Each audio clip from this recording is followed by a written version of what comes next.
Good morning. My name is Olivier de Schutter. I'm the United Nations Special Rapporteur on the right to food, and I would like first of all to thank the organizers of this People's Forum on Human Rights and Business in Bangkok to give me this opportunity to address you by this message. The Corporate Accountability Working Group of ESCRnet in particular is to be thanked for having contacted me and allowing me this opportunity. They have asked me to make a few comments about the next stages in improving corporate accountability at international level. And it is, of course, a very important question. The Human Rights Council endorsed in June 2011 the guiding principles on business and human rights that was the result of a 6-year process led by the Special Representative of the UN Secretary General on Human Rights and Transnational Corporations and Other Business Enterprises, Professor John Rudgie. And the guiding principles have been very influential. They've been influencing the OECD when it revised its guidelines on multinational enterprises early in 2011. It added one chapter, Chapter 4 of these guidelines on multinational enterprises, to include human rights as a specific concern. The European Commission within the European Union is now examining how to implement these guiding principles on business and human rights at the level of EU law. And in various allegation letters, we, the special procedures of the Human Rights Council, send to governments and companies alike. We rely quite routinely on the guiding principles on business and human rights because since these guiding principles have been endorsed by the Human Rights Council, they are a useful reference point that the governments cannot ignore. And since they've been welcomed by the business community, it is difficult to simply dismiss them as irrelevant when situations arise in which the human rights responsibilities of corporations may be involved. However, it is at the same time fair to say that, useful though as they are, the guiding principles on business and human rights do not respond to all the problems. And I would like maybe to distinguish two separate problems. The first problem is where states do not, in fact, protect human rights because they are unwilling or unable to do so. It may be that no government will provide remedies to victims of human rights violations that have their source in the activities of companies. And it is not infrequently the case that the internal grievance procedures that companies put in place will not at all be adequate, robust enough to protect these victims to make up for the unwillingness or inability for the states to provide this protection. Now, in principle, when the state where the company operates is corrupt or too weak or unable to protect the rights of victims of corporate activity, it should be for the state of origin of the corporation to provide such protection. The home state should intervene if the host state of the investment is unable to effectively protect human rights. However, in many cases, the home state of the corporation, the state of origin of the corporation, will not be very interested in doing this. States, after all, governments essentially seek to protect their investors, not to impose on them constraints when they operate abroad. And the only reason why governments may wish to intervene is to protect the reputation of the corporations that they feel is being threatened, but otherwise there are very few incentives for them to take their duty to protect very, very seriously. Indeed, this is a point, the duties of the home state to protect human rights when these are threatened by the activities of corporations abroad. This is a point on which the guiding principles on business and human rights remain relatively weak. It says, and I quote here from Principle 2, states should set out clearly the expectation that all business enterprises domiciled in their territory and or jurisdiction respect human rights throughout their operations. And the commentary to this principle number 2 says this: there are strong policy reasons for home states to set out clearly the expectation that businesses respect human rights abroad, especially when the state itself is involved or supports those businesses. But of course, the guiding principles on business and human rights describe these policy reasons, refer to these expectations, but do not very clearly say that there's a legal duty for states to control their operations operating overseas by imposing on these corporations binding rules and creating remedies for victims. So in that sense, the guiding principles on business and human rights remain relatively weak. In addition, very few states, in fact, allow for extraterritorial jurisdiction against transnational corporations that are domiciled under their jurisdiction. In most cases, they will not allow their courts to adjudicate claims filed by victims of human rights violations abroad against corporations domiciled under their jurisdiction. And they may fear that this will be perceived as a unilateralist gesture on their part by the territorially competent state, or they may fear that this will put the competitiveness of their corporations at risk when they compete on foreign markets against companies that are originating in countries that have much weaker levels of protection. This is the background, for example, of the important Kiobel litigation that led the US Supreme Court to deliver a judgment on the Alien Tort Statute on 17th of April 2013. And this is also the background of the discussions in the European Union around the Brussels I regulation, Regulation 44/2001, that concerns the competences of the national courts within the EU, inter alia, to adjudicate claims filed by victims of human rights violations outside the EU. It is, in fact, very rare that national courts are given the powers, the competence to adjudicate claims in such transnational situations. Moreover, even when such a competence exists on paper, victims may encounter a range of difficulties in having access to lawyers, in having access to legal aid, in having access to evidence and making sure that the evidence will be admissible in the courts of the foreign state, or in the ability for victims to bring forth witnesses to provide testimonies to the court before which they file a claim. In all these sectors, it will be very difficult for victims in State B to file a claim in adequate conditions in State A, where the corporation is domiciled, the home state of that corporation. And this is why there is currently being prepared a study supported by the European Coalition for Corporate Justice and the International Corporate Accountability Roundtable, a study on access to judicial remedies for victims of human rights violations in such transnational situations that shall list these obstacles and identify certain ways to overcome these obstacles. Another difficulty that we meet in such sorts of litigation is that the corporate group is composed of different legal entities, very often established under different legal rules in different states where these entities operate.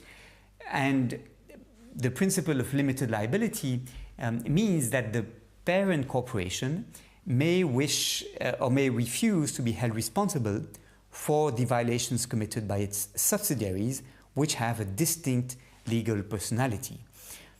This is why the notion of due diligence is very important. The notion of due diligence is one that is referred to quite extensively in the guiding principles on business and human rights. And in a study that was presented in December 2012, that was supported by the European Coalition of Corporate Justice the International Corporate Accountability Roundtable, and the Canadian Network on Corporate Accountability on due diligence and human rights and the role of states, there is a discussion on the duty for parent corporations to control their subsidiaries to ensure that they do not violate human rights in their operations. And I believe it is the best way to overcome this problem of the separation of legal personalities within the corporate group and to overcome the difficulties of having to lift the corporate veil in these circumstances. So these are just some difficulties we encounter that explain why it is today very difficult for victims of human rights violations in situations where transnational corporations have a responsibility to actually litigate their case when they want to bring their case to the courts of the state of origin, the home state of that transnational corporation. Now, how to overcome this? There are basically two approaches that are being taken. Firstly, in September 2013, Ecuador, with the support of a number of countries in the Human Rights Council, has proposed to reopen the discussion and to move beyond the guiding principles on business and human rights to identify ways to impose a direct international responsibility on transnational corporations, moving beyond the voluntary approaches that have been dominant until now. It is an initiative that will lead to further discussions in the next few months, and I would like to say a few words on this initiative.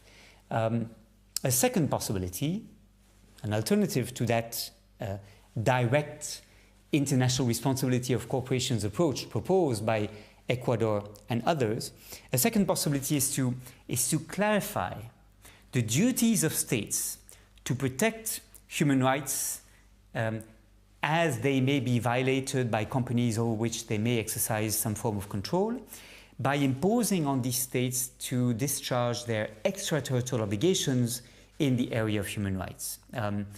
By this I mean that if we affirm more clearly a duty of the home states of transnational corporations to control their corporations when they operate outside their national jurisdiction, that may be one way to overcome the current gap in the protection of victims and the situations in which today there still is impunity. That is what was proposed, for example, by the Maastricht Principles on extraterritorial obligations of states in the area of economic, social and cultural rights, adopted by a wide number of international experts and organizations in September 2011, that restate the international law of human rights as regards the extraterritorial obligations of states in the area of economic, social and cultural rights. And I believe we could build further on these Maastricht Principles.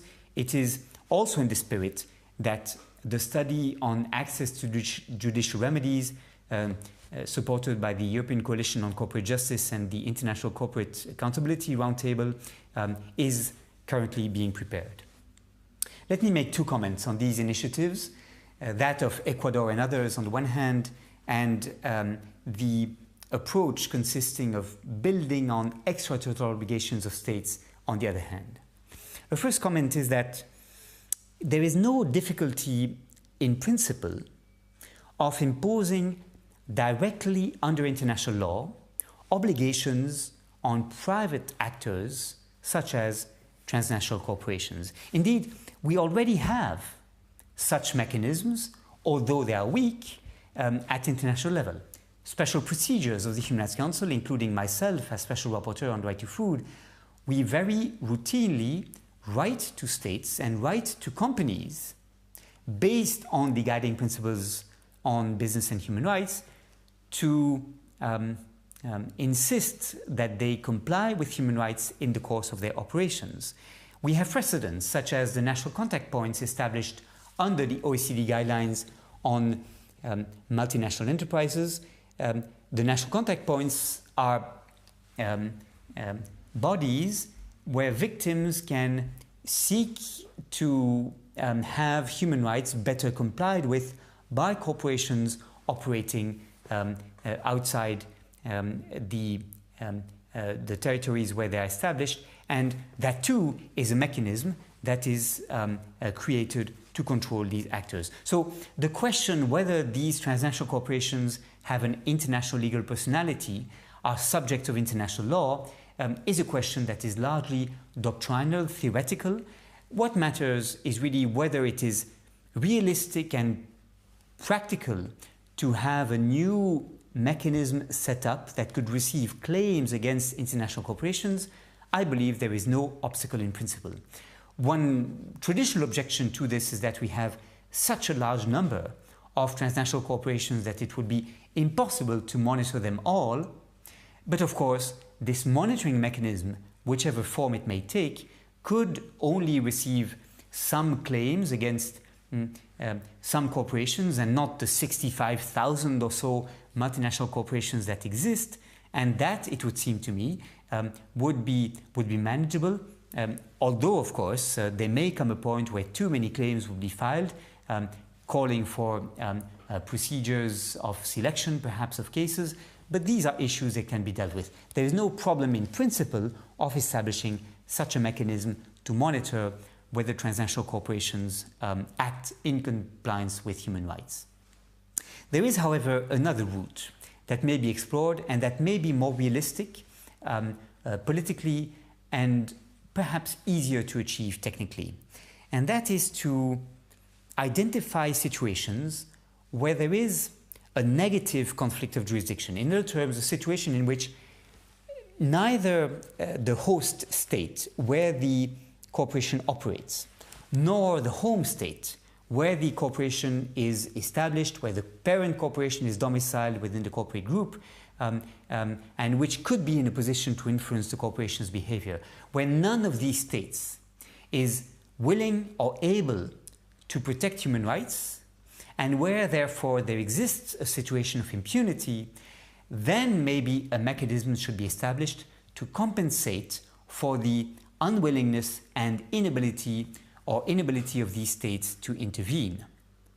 In other terms, such a mechanism could be a subsidiary mechanism, subsidiary to the states themselves, and it would be a mechanism that would only be implicated, that would only function if the states do not discharge their duty to effectively protect human rights. The advantage is that this would increase the pressure on states to effectively discharge their duty to protect human rights, rather than relieving them from this duty to protect, and that this mechanism, being subsidiary, would be led to function only on a relatively exceptional basis when victims have no remedies before states' jurisdictions, when states have effectively not complied with their duty to protect. So I think it might be one avenue to explore how to put in place a mechanism, a sort of alert mechanism, if you wish, to alert the international community when states have not been acting in compliance with their duty to protect, and when, as a result, there is an impunity against violation of human rights by transnational corporations. There is finally a second limit I would like simply to briefly mention to the approaches that have been taken in the past and that have led to the guiding principles on business and human rights being adopted, and to these proposals that are currently on the table. And that problem, or that gap that remains, concerns themes that have not been covered up to now by the existing initiatives. And let me mention two of these themes. The first theme that has not been sufficiently addressed is that of illicit financial flows and tax evasion. The African Commission on Human and People's Rights, for example, adopted Resolution 236 at its April 2013 session, where it expresses its concerns regarding illicit financial flows and tax evasion. And the African Commission on Human and People's Rights says that states should examine their national tax laws and policies towards preventing illicit capital flight in Africa. The concern here is that if states do not address tax evasion and illicit financial flows, essentially policies that should support human rights being better protected and implemented in Africa will not be adequately financed by the governments. So they should make sure that when investors operate on their territory, they pay the taxes that they owe to the government, and that the revenues are spent on social programs rather than go on bank accounts overseas and managed by the elites of the regime. So this, I think, is a very important issue that concerns the traceability of the funds that companies owe to governments and the use that is made of these revenues by the states. This is a first issue and a first concern I think we should keep in mind in future work on corporate accountability. A second theme is that of tax holidays and other special advantages that are granted to investors in order to attract them, particularly to exploit natural resources, because these benefits that are given, these tax breaks and other advantages that are given to investors significantly reduce the ability for developing countries to benefit from globalization and their ability to finance policies in support of human rights. So there again, there is a need to send the message to these countries that they should do more to maximize the benefits to their local economies and to their populations of the presence of investors, so that the presence of these investors can be beneficial to the long-term improvement in the area of human rights. So these are the issues on the table. In the short term, there is a discussion to be had about the gaps that remain after the guiding principles on business and human rights. There is a very important proposal to impose direct legal obligations under international human rights law on transnational corporations, and there is perhaps one way to make progress in this direction, which is to impose on the governments that they protect human rights by controlling transnational corporations, and to have a mechanism established to alert the international community when there's impunity because of these governments not complying with their obligations. And then there are these other themes that relate to the presence of investors in developing countries and the ability for these countries to benefit from the presence of these investors. And with this, I would like to again thank you for your invitation to address the People's Forum on Human Rights and Business in Bangkok, and I look forward to our future work together.